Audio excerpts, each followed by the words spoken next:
Check the microgreens. They're coming along nicely. This is mustards. There's a purple and green wave mustard mixed together. Ultraviolet is what it was called, Baker Creek. This is red amaranth. This is a gourmet lettuce mix from Little Shop of Seeds. And this is some Chinese lettuce, Celtis, Chinese type, from a seed pack that I got from Amazon as part of like a survival garden. That was a year ago. They're the ones that didn't germinate quite as well, but they were also older seeds and I didn't expect as much, but they're all looking good. These were sown on January 7th. Today's January 10th.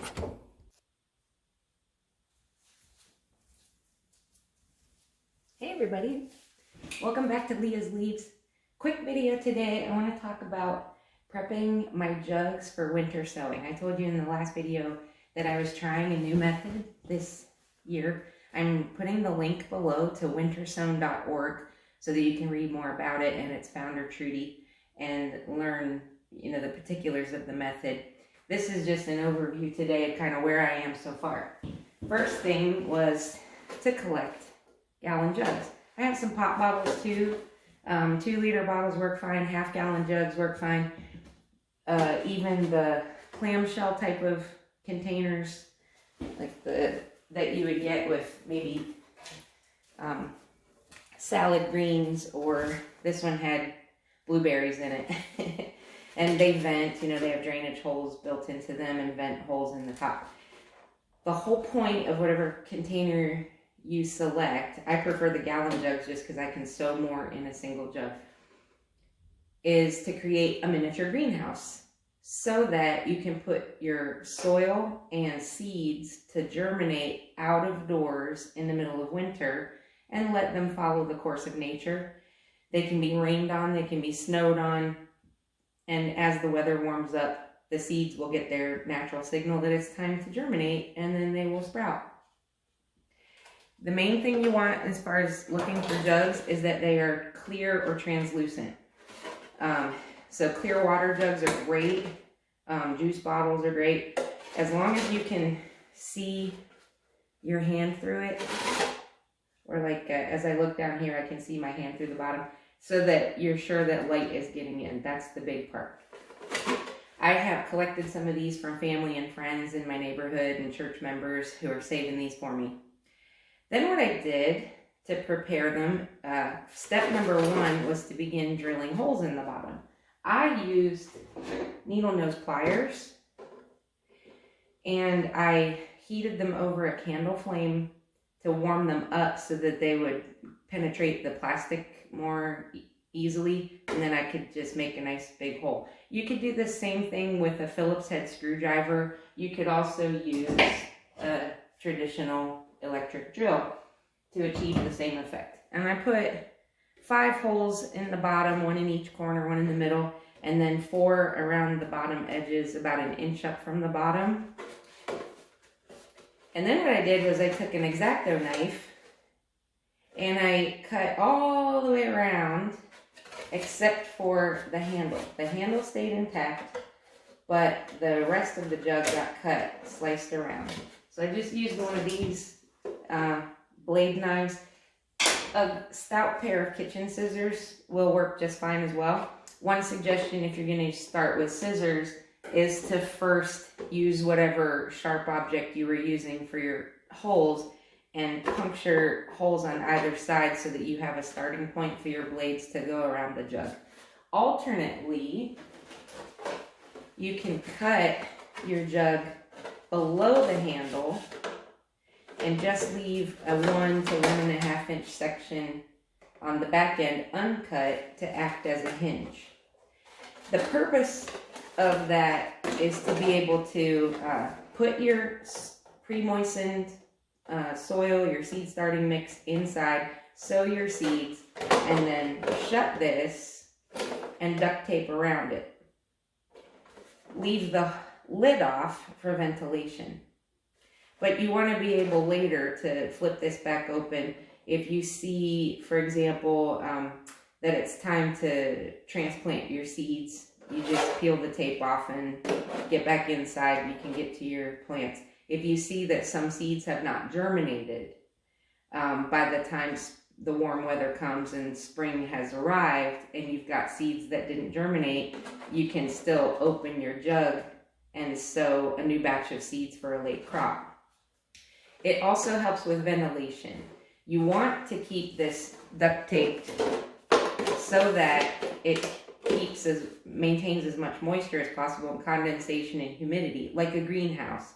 However, sometimes there can be too much moisture, or maybe you get a lot of rain or just humid weather in particularly late winter when the thaws begin to come. And in that case, you may find yourself needing to peel back some of the tape to increase ventilation so that not too much moisture is being trapped inside. Likewise, many of the videos will tell you to get rid of the lid. I say keep them, because if you have a rainy spell, you can just like rest those on top, or like just finger tight, screw them on the top long enough for your plants inside not to get drenched and be sitting in or soaking in rain, which can rot your seeds or create mold inside the jug, okay? But anyway, these then create effective little miniature greenhouses, sometimes known as poor man's greenhouses, apropos, and for many of us who are gardening to grow food and save money. I haven't decided yet which cut I prefer. The one where you cut all the way around and leave the handle intact, you can fit more soil in. This would be great if you're starting finger-sized carrots, for example. Like little fingers carrots are great, or the ox heart carrots or something small.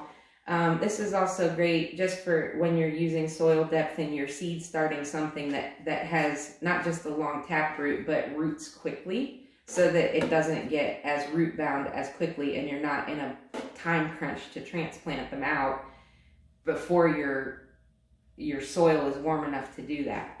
On the other hand, what I find with the one where you cut below the handle is that it makes a much easier hinge to deal with. So just from a pure utilitarian standpoint, I can put the soil in, seed start, and clamp it shut with one hand, or I can tip this back and trust that it'll stay open enough that I can work. This one requires a little bit of finagling because that handle is extra stout. So I did 5 of these and 5 of these to start my first 10 jugs, just to see what works best. Again, holes on the bottom. I did 5. You could do more than that if you're using a wider, like my holes aren't very large, so I added some extras around the edge as well. Just make sure it has good drainage. If you water it a couple of times in the first few weeks because you notice that it's drying out, maybe you have too many holes, you might want to either cover part of the top to retain moisture, or cover a couple of your holes so that less water drains out. Opposite problem would be that not enough water is draining, in which case you need to add more holes at the bottom and possibly 1 or 2 holes or slits at the top to increase ventilation and let some of that excess humidity out. Trial and error will be your best friend, and especially, I'm growing in zone 6B. We have a very dry January. We have hardly any precipitation, and in our 10-day forecast, there's not a drop of rain for the next 10 foreseeable days. So I'm going to start my winter sowing and already know that it's likely I'll need to do some early season watering just to keep my soil medium moist in order for my seeds to germinate properly. Seeds need moist soil, not wet, but moist in order to germinate. Later in February, maybe we get another snow, or maybe we get a little bit of early spring rain. I live in the Shenandoah Valley, so sometimes weather can be unpredictable here. Sometimes a weather system will cross over Massanutten Mountain and hit us, and it'll hit us big time. And most of the time it doesn't. The mountain will stop it, and we have fairly mild weather compared to our neighbors in the west on the other side of Massanutten. So this is something I'll need to stay on top of and be vigilant, and I would encourage you to do the same. And you know your own growing zone enough, or you can research it if it's new to you, to be able to know what your average rainfalls are like and so forth. And then just keep tabs, make sure If you've got a series of wet days, put the caps on so they don't get over wet.